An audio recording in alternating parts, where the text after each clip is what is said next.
Hi, my name is Mike Dillard, and this is Self-Made Man, the podcast for men who want to leave their mark on the world and create a legacy of honor, integrity, and achievement in every aspect of their lives. I'm glad you're here, and once again, it is time to forge your destiny. So you're at home, going about your day, when you bend down to pick up your keys and you suddenly find yourself suffering from a heart attack. Your vision narrows, your throat starts to close, and panic overtakes you as you realize that you, the fitness expert and the personal trainer, are about to die just yards away from your family. Well, thankfully, Bedros Keuilian survived that day, but it served as the moment when he realized that something would have to change, that hustle and grind would need to give way to scale and structure, or the stress of building a company would literally kill him. So that's exactly what he did. Today, Bedros leads a team of 40 employees and is the founder of the fastest growing fitness franchise in the country. So if you want to learn how to position yourself at the greatest point of leverage in your industry, if you want to learn the secret to selling your product or service, which is exactly what I used 10 years ago to change my life, and if you want to learn how to scale your business while reducing stress at the same time, then today's episode is for you. This is a fascinating story from a fantastic entrepreneur, so please help me welcome Bedros Keuilian. Good afternoon and welcome back to Self-Made Man. Mike Dillard here, and today we are joined by one of the biggest names and entrepreneurs in the health and fitness space who's taken up a really unique business model that I've been watching for a couple of years now that I've been aware of, but he's just taken off like fire. So Bedros, thank you so much for joining us here on Self-Made Man. It's a pleasure. Mike, thank you. What an opportunity. I appreciate it. Absolutely. So you've been at this game for a while, probably as long as I have, but what year did you become an entrepreneur? Yeah, great question. In 1997, I became officially an entrepreneur when I launched an online supplement business. At the time, I also worked as a personal trainer. So I suppose you can say 20 years now. Okay, you've got a decade on me. I got started about 2005, but that's awesome. So I was actually talking to another, I guess one of your colleagues in your space, JJ Virgin, the other day, and she mentioned you and just had so many nice things to say about you and what you're doing with your career these days. But from what I've heard and from what you've told me, it hasn't always gone as smoothly as it is now.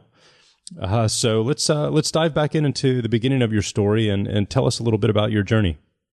Yeah, absolutely. Well, the very beginning, and I think it is worth just sharing this with you. I kind of look at myself as the American dream and the immigrant edge. And the reason I say that is I was 6 years old and my father decided that we're going to escape communist Russia.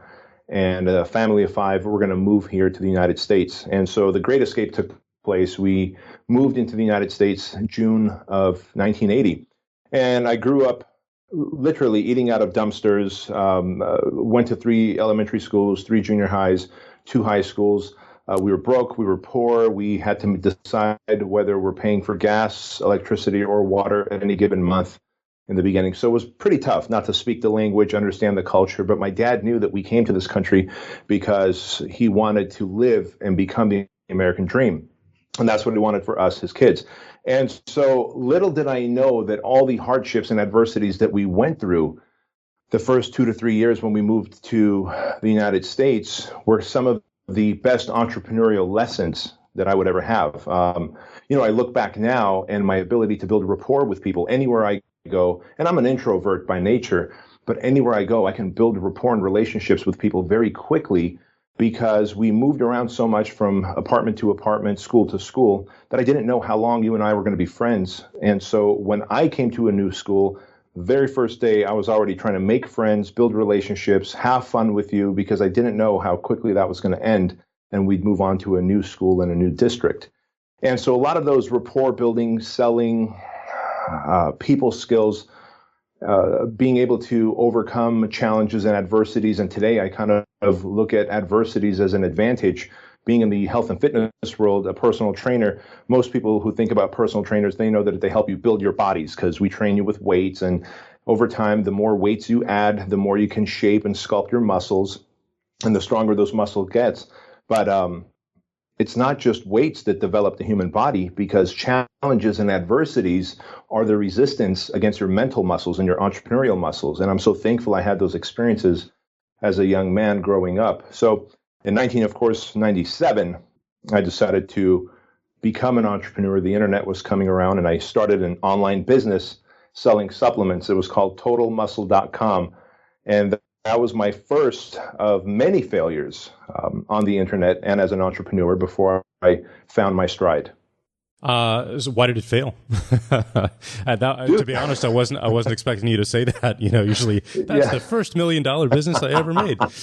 Now, what's funny is you said how I have a decade on you by way of entrepreneurial experience, but I'm a very slow study. I guess I would be the Rudy of the online space. For me, I bang my head against the wall over and over again, and I look for best coaches and mentors to help me out. And thankfully, people like, Lewis House and JJ Virgin, now that I'm actually writing a book, somehow, I don't know if it's the awe factor or if I still have that little, I want to help out the foreigner effect, but they take me under their wing and they help me craft this idea for a book that I'm writing, et cetera. So I've always had mentors around me, but I was the slow study, but thankfully I have patient people around me who teach me.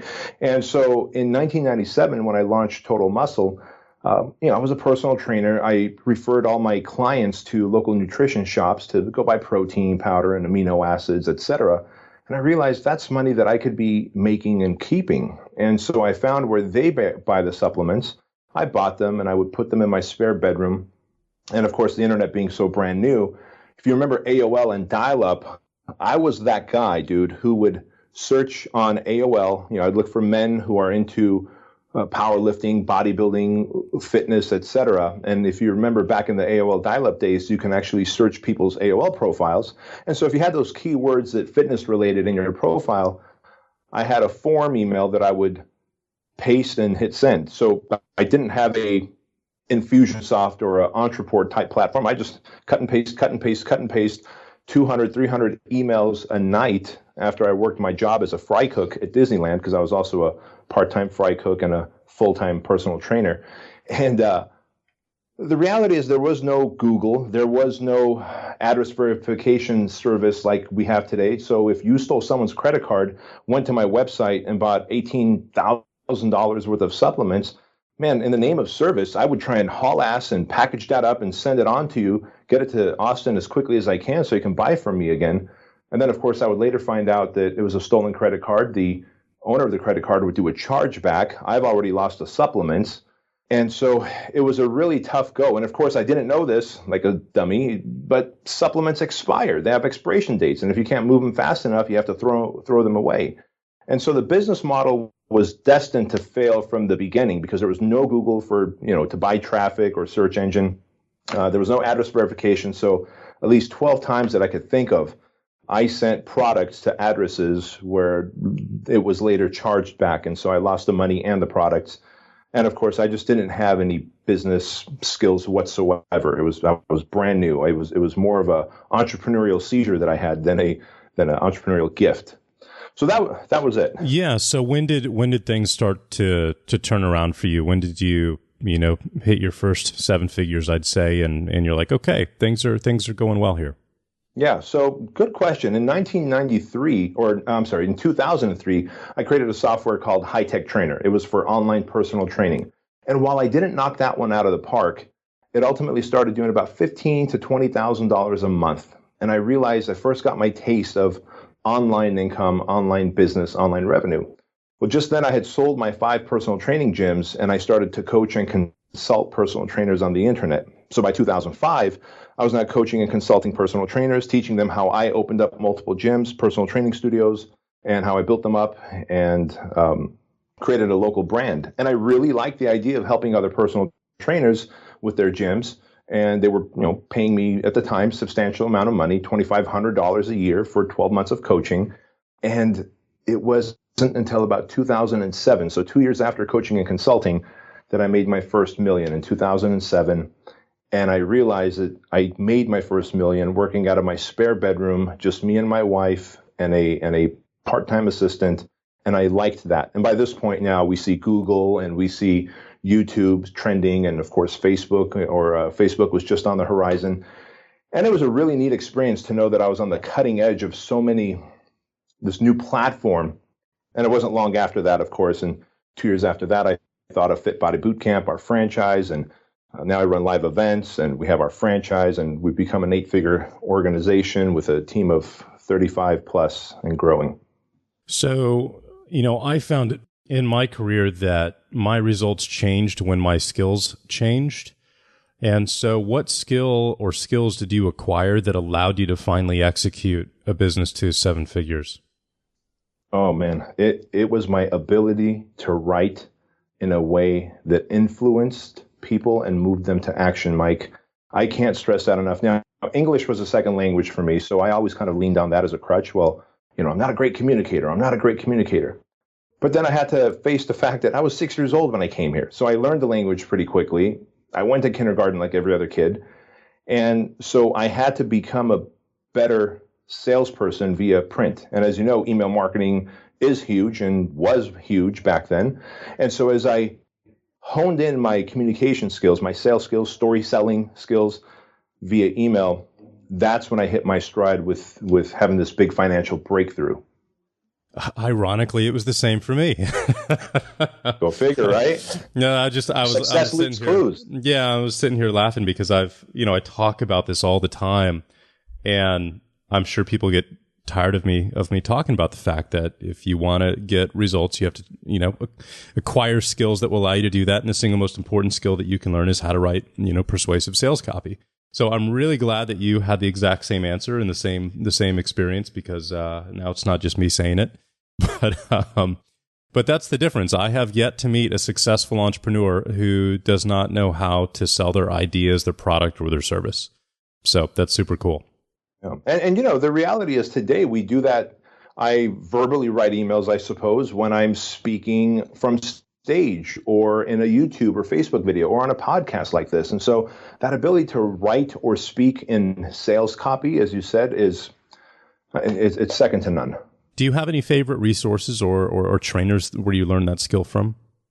I don't even know who I learned this from, and I don't know how much it helped. But again, I'm very coachable. I don't have any natural God-given built-in talents, but I'm very coachable. So I think I might have heard Dan Kennedy say this, or maybe Jay Abraham, but he said, find good sales copy, read it on paper, and then handwrite good sales copy. And then whoever said this just happened to mention Gary Halbert. And man, this was like in the late 90s that I heard this, right?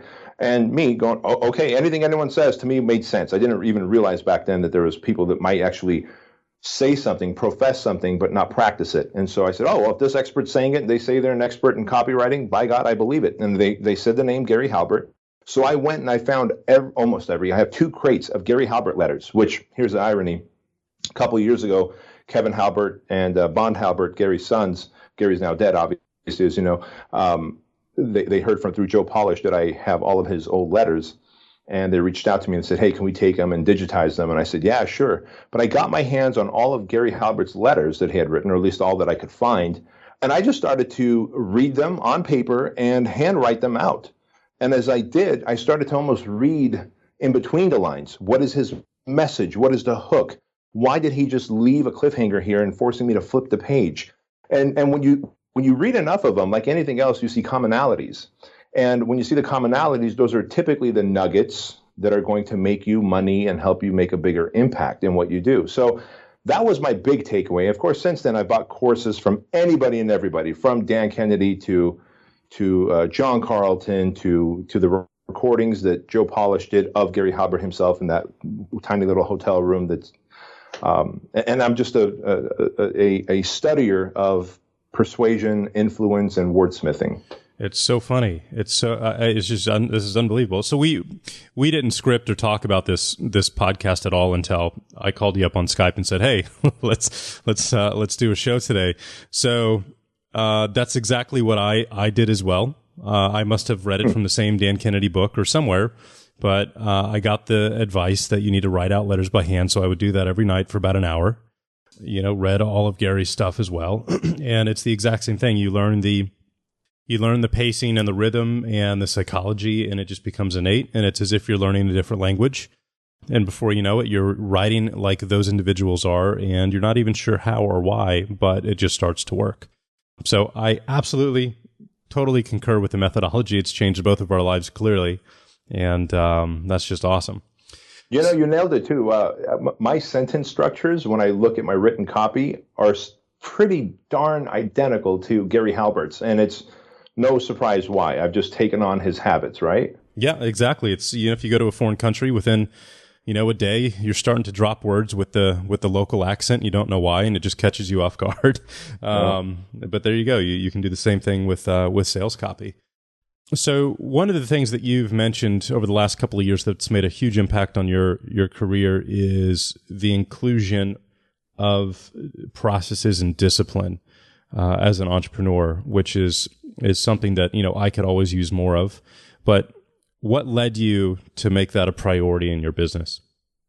What led me to make that a priority was the fact that I thought I was having a heart attack one day, man. I'm 42 now.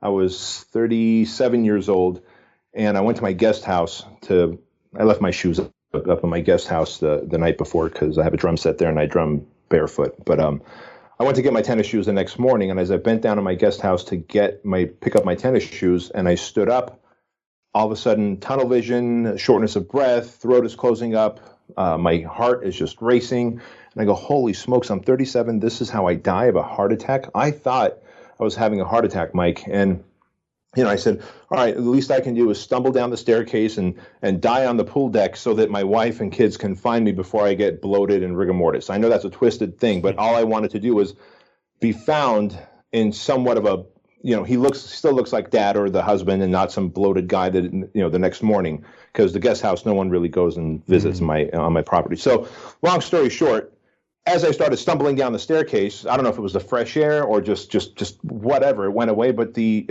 heart attack, quote unquote, went away. And I go, what the hell was that? So like any typical guy, I just went about my work, went to the, I'm being honest here, man. I'm leveling with you here. Well, it's over. No need to worry about that anymore. Right. Oh, the heart attack's gone. Off to the gym I go. So I'm a typical meathead where that's concerned. So I went to the gym and I went to our headquarters and I'm working. And that night, a typical talk at the house. Wife goes, "Hey, so how was your day?" "Fantastic. Thought I had a heart attack, but I really dodged that bullet." She goes, "What the fuck are you talking about? You dodged a bullet?" "Yeah, I think I had a small heart attack, but it's all good." And so, of course, the next day we're at the doctor's office, put me through a stress test, and we realized that it was not a heart attack. It was my first of many anxiety attacks that were going to come. And they put me on Xanax, and of course, I didn't want Xanax because it kills all creativity. So I decided I'm going to will away my anxiety attacks. And so they started to manifest in essential tremors, where your body just freezes for 2 or 3 minutes. You're freezing, shaking, your nervous system shuts down, and you're like those goats that get spooked and just fall over and start shaking. Long story short, I realized what was happening is I understood this concept of hustle and grind. And I said, listen, no one can out hustle. Welcome to entrepreneurship. Right. Ta-da. Right. Oh, God. Oh, my God. People have no idea what they're getting into. And listen, I'm a huge, huge, huge fan of Gary Vaynerchuk. I'm all about hustle and grind. But I'm the believer that you can hustle and grind to 500,000, maybe 1 million. And then after about 1 million or so, you have to go from hustle and grind to scale and structure. Because if you don't have scale, you don't have the right team that you can scale, and you don't have structure and priorities and some kind of personal discipline. Man, Mike, someone like you and me and other entrepreneurs listening to this, we're so creative. We need 10 lifetimes to put the ideas that we get into action. And so if we're not disciplined, we will take on each and every job opportunity we get, partnerships we get, and those tend to take us off track, off our main course, and before we know it, we're coping with it through anxiety attacks and essential tremors, or maybe drug use, alcohol, prostitutes, whatever. But I decided that at that point, I have to become more disciplined, become a better leader, say no to opportunities more often so that I can say yes to the gift that I was given and to fulfill that gift on this planet, which is help people through fitness. So what was the first thing that you did in order to, head down that path? Are you heading over to Dan Sullivan's? Are you reading books? Did you hire a coach? Good question. At this point, I was already in Joe Polish's 25K group and had access to Dan Sullivan. but I felt I needed something more drastic. I mean, these essential tremors and anxiety attacks were so bad that I had to pull over if it was happening in the car to ride them out. And so I found a therapist, and I don't know, call it taboo. Some people might say, well, that's weak. I don't look at it that way. I found a therapist, and yes, so effectively I found a coach who's a psychologist who works with people who have anxieties and who are high performance, high speed people who can't slow down but need better structure. And so the thing he taught me right off the bat was so simple, 4 letters, and they make up the word HALT, HALT, hungry, angry, lonely, tired. And think about what you do as an entrepreneur. You and I, you've probably sat down before and said, I'm not going to get up and get a drink of water or go pee unless I clear my inbox or send this copy to the web designer. And you're punishing yourself. And as entrepreneurs, we do that. We're freaking warriors. But look at the hungry, angry, lonely, tired. Well, you're probably hungry. You're hungry for water. You're angry because your bladder's killing you or your stomach's killing you. You're probably tired. You haven't taken a mental break. I've worked till 2, 3, 4 in the morning before. I've worked around the clock. I know you have. Everyone has who's an entrepreneur. And we wear it as a badge of pride. But it's not. It's not. And so I added the letter S to it. So to me, it's HALTs, hungry, angry, lonely, tired, stressed.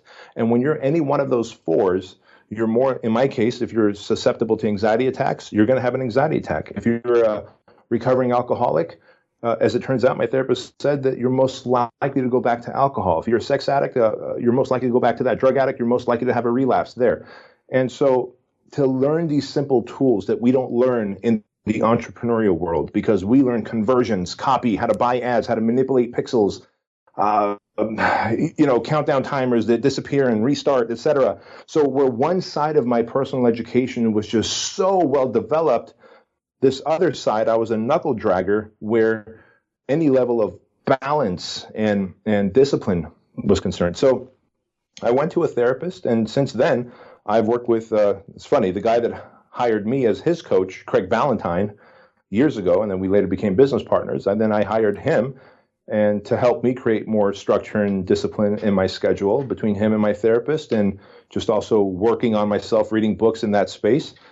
I've become more balanced and I've become a better leader where I can actually delegate to my team. I've brought on better team members, parted ways with team members who were what I call crop dusters and not fighter jets like I am.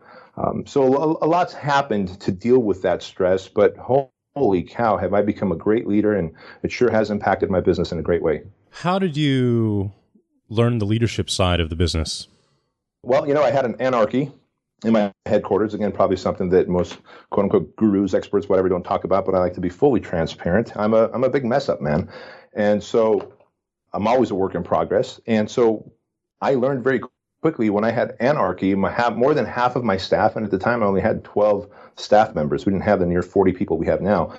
And, it's, and when I say anarchy, it wasn't a very obvious anarchy. And so people listening to this can relate.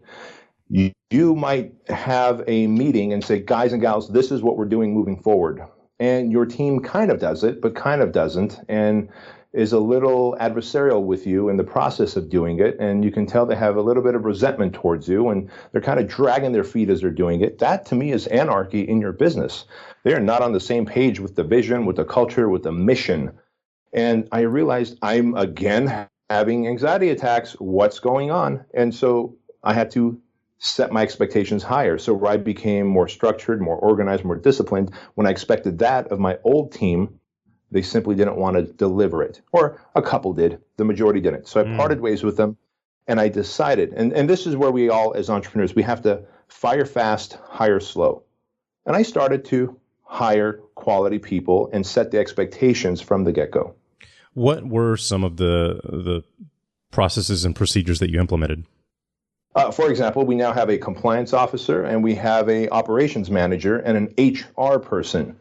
And I would never have thought, coming from the internet marketing world, I always thought of the internet marketing world like the Wild West, man, like we're those dudes with the pans and the pickaxes going west to pan for gold.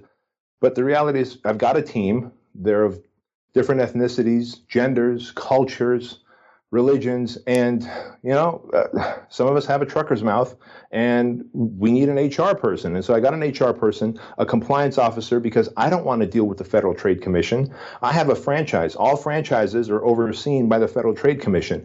All franchises go through 11 mandatory audits every year. I don't want to deal with that stuff. Those are anxiety-provoking stuff. I don't want to go and discipline and give marching orders, or at least see if, hey, did you finish that thing I asked you to finish? So my operations manager oversees the entire team. Our compliance officer deals with our accountant, the Federal Trade Commission, and our attorneys. And our HR manager makes sure that we are walking that thin line of getting maximum performance from our team without creating an environment of work where they don't want to be in, don't want to be a part of, or might come back and bite me in the butt. Yeah, makes sense. Perfect. From a marketing perspective and a sales perspective, what has made the biggest positive impact for you guys over the last couple of years? Is there a moment where you either launched a new product, or was it the franchise where everything just kind of 10x'd in that regard?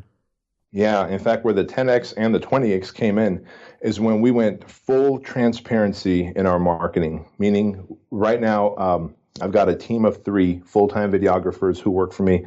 All 2 of the 3 have film degrees. They come from film schools. And so they know how to make these little mini documentaries.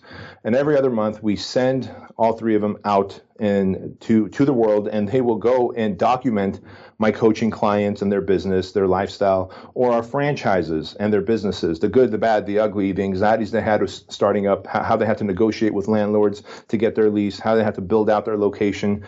And we document everything. And so we have more case studies about our franchise. And there's a website we have, yfbbc.com, which stands for yfitbodybootcamp.com, that when my franchise sales reps are talking to prospects, there's over 3 dozen mini documentaries on that page.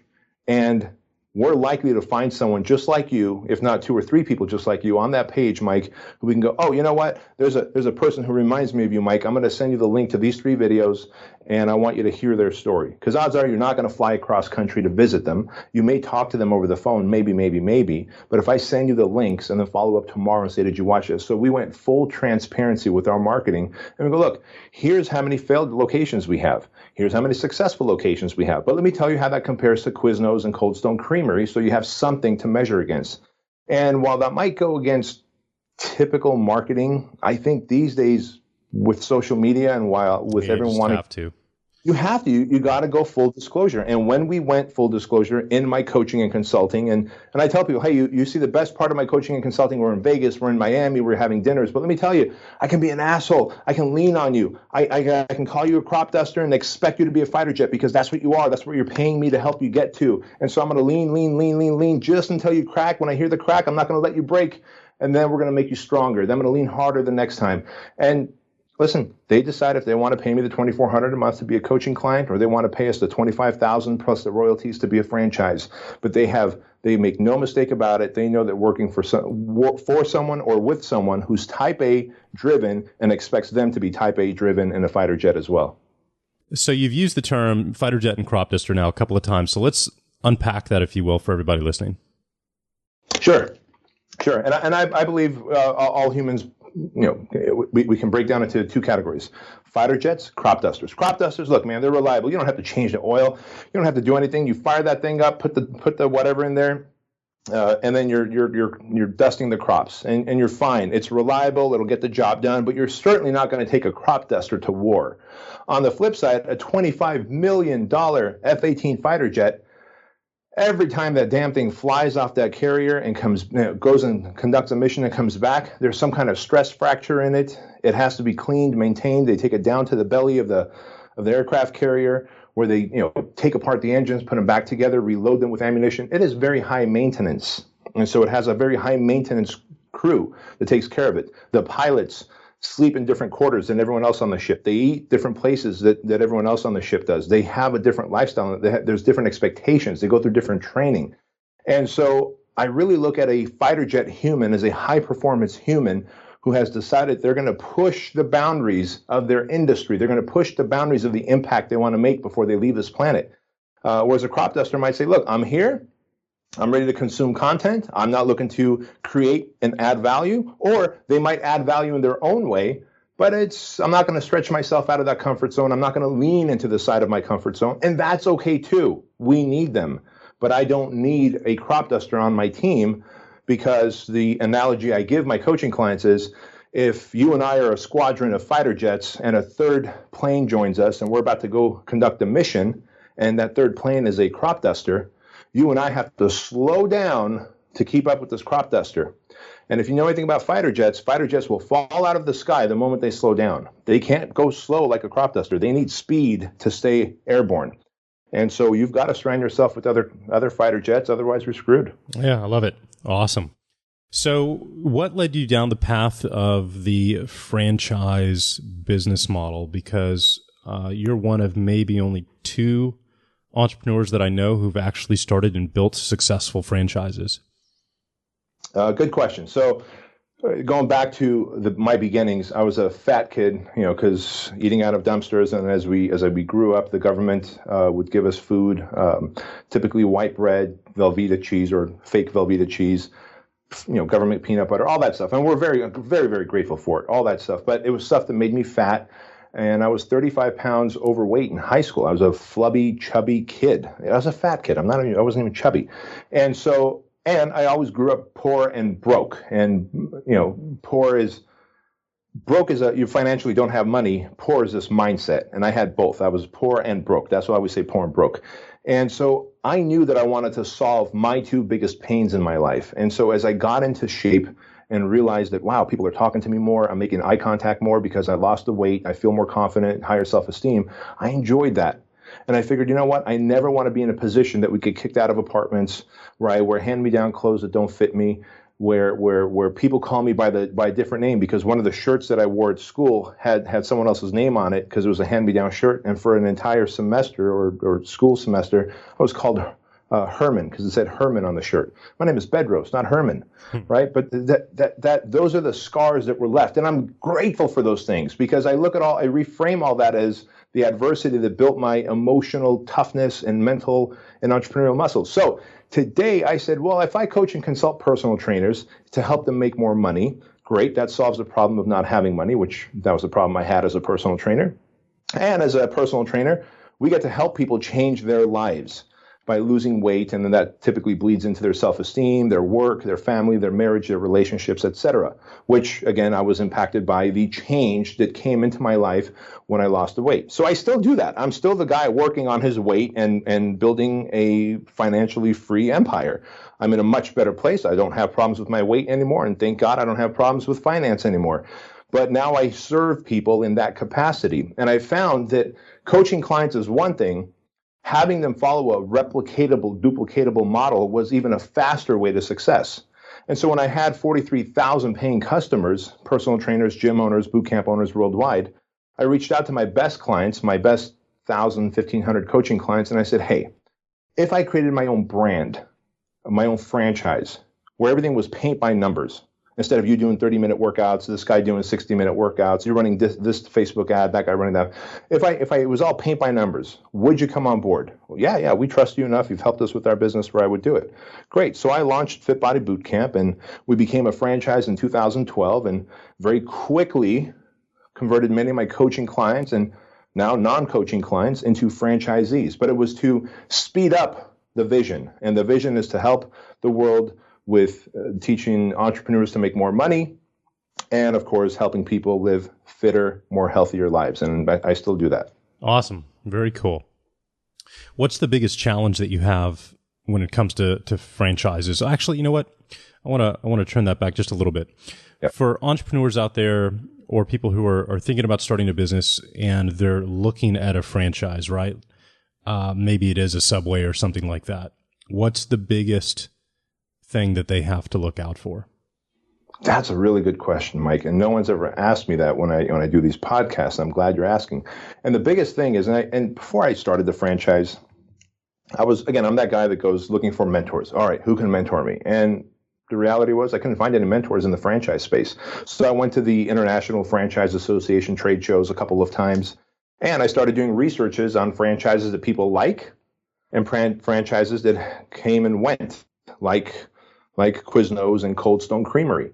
I mean, why? And Curves. Curves had 13,562 locations at their peak. Today they have under 4,000 locations, and they're constantly eroding. So why did this happen with these big brands? And why did the Federal Trade Commission say you guys are not allowed to sell any more locations until you fix the problem of failures that you have? And so I started looking into that. And what I found was, both from the International Franchise Convention, was that there is an adversarial relationship between franchisors and franchisees, the founder of the franchise and the people who buy into the franchise. And I said, I don't want an adversarial relationship. I want to see my franchisees and be cool with them. And the two things that led to that was, number one, a very high buy-in fee. Number two, they took a percentage of their gross monthly revenues as the royalty fees. So in other words, if you're making $20,000 a month with your Fit Body Bootcamp, let's say, and we took 6%, you're paying me $1,200 a month royalties. Cool. That's awesome. I love it. But then if you hustle, Mike, and you start making 30 grand a month with your Fit Body Bootcamp, well, now that same 6%, you're paying me $1,500 a month. You can't help but start to wonder, why am I paying corporate office more when I went and got the knowledge to make more money on my own? So I said, all right, I'm going to fix the problem. My franchisees are not going to go out seeking for knowledge, because we're going to make it a done-for-you model where we're going to do the marketing, the lead generation. And thankfully, coming from the online world, I do all the online marketing for them. We set up their fan page, their website. We do the SEO. We do the paid traffic for them, all that stuff. So they don't have to go out there and hunt for leads. They just have to convert the leads into paying clients, service them, show them results, and ask for referrals, period. So number two, we kept the buy-in fee to $25,000 and not $250,000. So anybody can buy in. There's a low barrier to entry, and a flat monthly franchise fee of $700 a month. Whether you make $20,000 or $50,000 a month, you pay us $700 a month. So people always ask us, well, wait a minute then, as a franchise, how do you make all your money? Well, we do all the online marketing for them, and we sell low barrier offers. 14-day fat furnace for $67, 21-day rapid fat loss program for $97. Headquarters, we keep all of the web specials that we sell for our 500 plus locations worldwide. We keep the web specials. They get a qualified lead that they're going to service for 14 days or 21 days, who has paid. And when they pay, they play, and they convert them into a 12-month client. And it's a win-win. So the more money I make, the more money my franchisees make. They pay me a predictable amount, and we're good to go. So your franchisees, and correct me if I'm wrong, are personal trainers, and they're essentially getting a client for their practice, or what does that look like? Yes, exactly right. So they are they started off with personal trainers. Now we have actual end-using clients, like who lost the weight and decided, hey, I want to open up my own Fit Body Bootcamp. And now we have business opportunity seekers who go and buy 3, 4, 5 locations at a time because they've got the money, they're into business opportunities, and they're into fitness. But yeah, they basically we're the Subway of fitness. They have their own location. They have their staff of 3 or 4, typically 2 trainers and a front desk admin. And if they run it themselves, they are the manager and the closer. If they have multiple locations, then they typically will have a manager or a salesperson on staff. And we drive all the leads to them, and they do the selling, servicing, and referral generating. Got it. And that's typically the biggest, I would have to assume, challenge for franchise owners is marketing and lead gen. You know, they're coming in and learning how to run a business, and they think, okay, the doors are open now. Where are all the people? And that's an entirely different skill set. Yeah. And when you look at what the current franchises are doing, they're still stuck in the 1990s way of marketing, where they do bus benches, billboards, TV. Dude, you've got a TiVo. You're not watching TV ads anymore. You don't see the commercial for the Subway. You don't see the commercial for the 7-Eleven or the Curves. But on Facebook, I can target you, chase you by your age, by where you live. I can make a video so specific for you that you have no choice but to buy a low barrier offer from us, and dang it, you're going to come use it. Yeah, no, it's an amazing new world these days. It's tough to keep up with, frankly, even if you do this full time. So we've got about 10 minutes left. You mentioned earlier in the podcast that you're working on a book. What is that about? Yes, yeah. So after 20 years, you can imagine I've got a lot of battle scars and my fair share of wins. And so I'm working on my first book called Man Up, Cut the Bullshit, and Dominate Your Path. And it's really the 3 tactics that every entrepreneur needs to deploy to go from putzing along in their business and being frustrated to becoming a fighter jet and reaching their full potential. Very cool. And when's that going to come out? Fall of 2018. Okay, so we got a bit yet. Awesome. Yes, sir.